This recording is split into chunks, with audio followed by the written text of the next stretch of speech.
É possível que haja uma federação galáctica de extraterrestres monitorando a Terra? É muito possível que isso esteja acontecendo aqui, que um grupo supervisione o planeta Terra. Esse poder superior no universo que monitora coisas na Terra. Acho que não há a menor dúvida de que a federação é real. Isso é algo que eu ouço desde que comecei a me interessar pelo tema ufologia.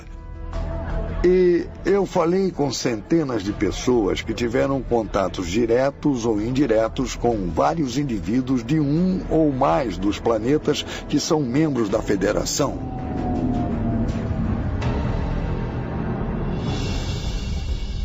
Então isso vai ao encontro da ideia de que nós estamos num projeto em andamento de espécies extraterrestres e que eles estão nos observando e sempre nos observaram de longe. Porque, segundo as histórias da criação, nós somos seus descendentes. Então, se o conselho existir, eles estão aqui para observar sua criação. Washington, D.C., 1957.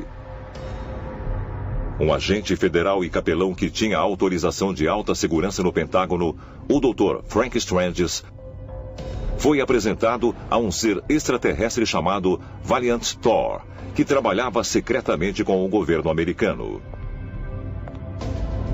Stranges, mais tarde, foi a público com as chocantes alegações em seu inovador livro Estranho no Pentágono. O Dr. Frank Stranges disse que em 16 de março de 1957, Valiant Thor chegou numa nave. E essa nave pousou em Alexandria, na Virgínia, num campo agrícola às 8 horas da manhã. A polícia foi a primeira a chegar. E tiveram uma conversa com ele. Ele queria se encontrar com o presidente Eisenhower. Então eles o levaram ao Pentágono, onde ele se encontrou com o secretário de Defesa. Depois disso, eles o levaram até a Sala Oval para se encontrar com Eisenhower, Nixon e todos os chefes do governo. O relato de Stranges foi sustentado por Harley Byrd, o sobrinho do almirante Richard E. Byrd, que trabalhou para o Departamento de Defesa de 1957 a 1963. Byrd foi designado para o projeto Blue Book, o programa militar secreto que investigou relatos de OVNIs. E escreveu o prefácio do livro de Stranges. Esse prefácio é realmente espantoso, porque temos um oficial governamental de alto escalão indo a público com uma história totalmente assombrosa. Houve reuniões cara a cara entre oficiais americanos e pessoas de outros sistemas estelares. Ponto final. A melhor evidência, na minha opinião, é o caso de Valiant Thor e a sua visita à capital dos Estados Unidos. Ele permaneceu nos Estados Unidos por 3 anos e fez uma série de coisas lá. Comunicou-se com várias pessoas e discutiu a conjuntura nos Estados Unidos e no cosmos. Segundo relatos, Valiant Thor foi enviado à Terra pelo Alto Conselho para intervir em nome da comunidade intergaláctica. Estavam apreensivos, porque nossas capacidades nucleares haviam se tornado uma preocupação interestelar. Diz a história que Valiant Thor tinha contato com membros de alto nível do governo americano e dos militares, incluindo os chefes do Estado-Maior. Essencialmente dando um alerta amigável. Ei, se vocês não desarmarem suas armas nucleares e os russos também não, tudo vai terminar em completa destruição para todos e a obliteração da raça humana. E Thor não era do tipo de personagem valentão. Ele queria que as pessoas da Terra entendessem e agissem elas mesmas e não que elas fossem forçadas. A história, na verdade, parece o cenário apresentado no filme de 1951, O Dia em que a Terra Parou. Um cenário muito semelhante. Por mais extravagantes que essas alegações pareçam, fotografias emergiram de Thor se encontrando com altos oficiais, e ninguém se manifestou para contestá-las. Até membros da família do presidente Eisenhower, incluindo sua bisneta, Laura Eisenhower, insiste que a história é verdadeira. Valiant 4 surgiu em torno de 57 e foi levado ao presidente e ao vice-presidente, e eles lhe deram um status VIP por 3 anos. E ele queria que a humanidade soubesse sobre isso. Ele propôs um plano, mas o secretário de defesa, o chefe da agência de inteligência central e os chefes do Estado-Maior se opuseram. E, embora ele quisesse ter uma reunião com a Assembleia Geral das Nações Unidas para apresentar a história a eles, isso foi vetado também.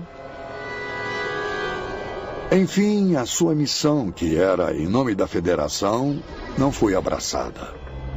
Sua missão foi abortada. Ele não realizou aquilo para que veio, porque a decisão foi tomada não pelo presidente em si, mas foi tomada por pessoas como o secretário da Defesa e da CIA. E acho que foi um momento decisivo na história dos Estados Unidos e do mundo. Tivemos a oportunidade de mudar nosso modo de ser e perdemos essa oportunidade. Resumindo, nós a jogamos fora. O que é muito interessante na dinâmica de Valiantor é se isso era ou não algo que fosse parte de um plano maior. Se de alguma maneira havia esses soberanos nos bastidores controlando a humanidade. Valiantor afirmava que tinha sido mandado para um alto conselho para falar com os líderes militares da Terra e alertá-los dos perigos das armas nucleares. Um grupo extraterrestre não vai se tornar abertamente conhecido até que essa sociedade esteja pronta. Ou seja, até que seu desenvolvimento tenha naturalmente os dirigido a favor da ideia da vida extraterrestre. Assim, não seria uma grande surpresa e não tumultuaria sua ordem social e política existente. Se estamos sendo monitorados por extraterrestres, parece-me que o motivo de eles não pousarem abertamente na Casa Branca é algo muito parecido com a principal diretiva. Acho que a principal diretiva é que eles não devem interferir conosco, que nós temos o poder de escolha. E que eles têm que nos deixar exercitar essa escolha que o Criador nos deu. Mesmo que muitas vezes nossas escolhas sejam ruins. Tomamos decisões erradas. Esse é o nosso legado. Temos permissão de fazer isso. Governantes, presidentes, reis e rainhas através da história sempre têm essas histórias sobre consultar forças superiores. Será que esses soberanos extraterrestres ou pandimensionais ainda existem hoje e guiam os governantes de várias nações? E eles ocasionalmente se encontram para determinar o que eles vão fazer a respeito da humanidade.